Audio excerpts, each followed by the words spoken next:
ikaze mwayo makuru ategekanye ikirere cyo kuri uyu wa mbere ni kwigenekerezo rya 11 ntwarante umwaka wa 2024 mu gatondo hitezwe yuko azokwaka izuba harimo n'ibicu bike bike mu ntara zose zigize igihugu cacu.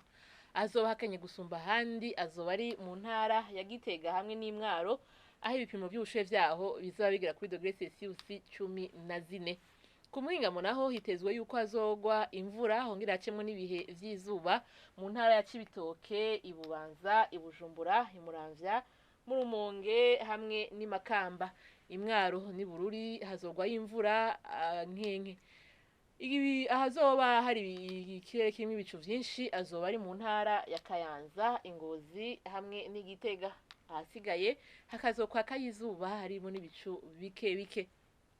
Azoba hashushe gusumba ahandi azoba ari mu ntara ya Cibitoke.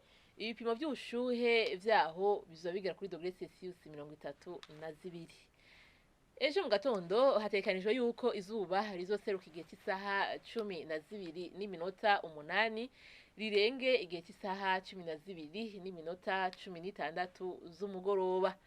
Nuko rero ni hano amakuru ategekanya ikirere cyo kuri uyu wa mbere agarukiye. Mwakoze mwese kuyakurikira, ni mugira ijoro ryiza ayiwanyu.